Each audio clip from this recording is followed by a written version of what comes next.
A day of reckoning in the SEC East. Mark Rogers TV here to preview Georgia and South Carolina. Something's got to give. Both teams coming in at 5-0. We start with the best unit on either side. It's the South Carolina defense.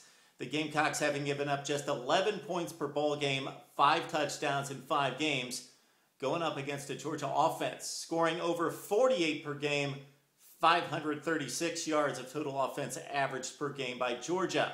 Jadeveon Clowney, the great defensive end, leads the Gamecock attack on defense with 9.5 tackles for loss and 5.5 sacks. He gets all the media attention, but this South Carolina defense is loaded with NFL-type talent.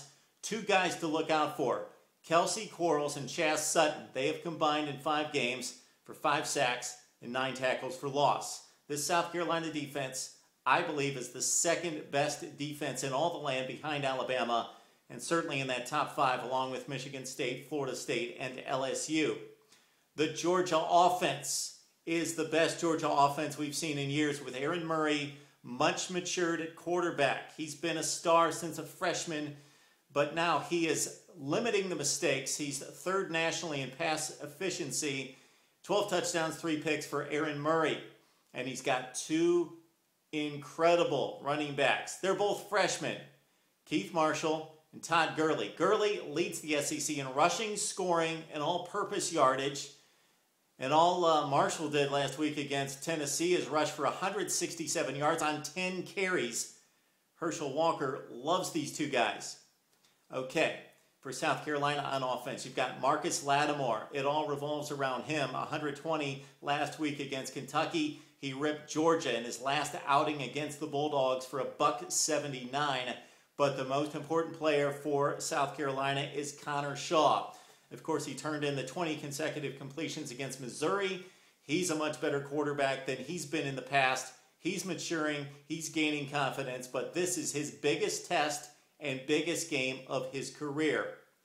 Georgia on defense is loaded with talent, but gave up 44 points against Tennessee. If you look a little bit deeper into that statistic, you see that Tennessee gave up some great field position, so the Georgia offense committed some turnovers, won a pick 6. So the Georgia defense was bad last week, but not horrible, as in 44 points given up at home against Tennessee.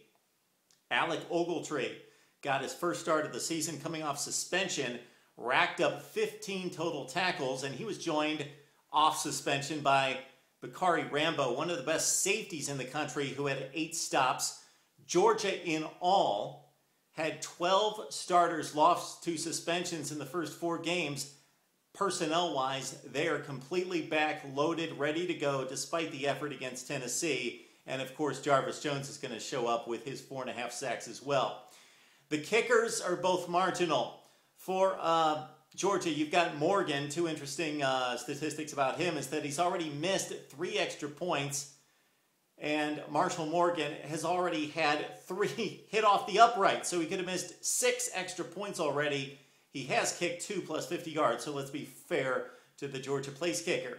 And then Yates for South Carolina, he's only been asked to kick 3 field goals. He's converted 2 of 3. So on special teams, South Carolina's got the advantage, aside from the place kickers being a push. We like South Carolina at home. We love the Gamecocks defense to hold the Georgia offense in check. And Marcus Lattimore will certainly be a test for the Georgia defense. 27-23, South Carolina defeats Georgia this Saturday. Need to hear from you, though, on Mark Rogers TV.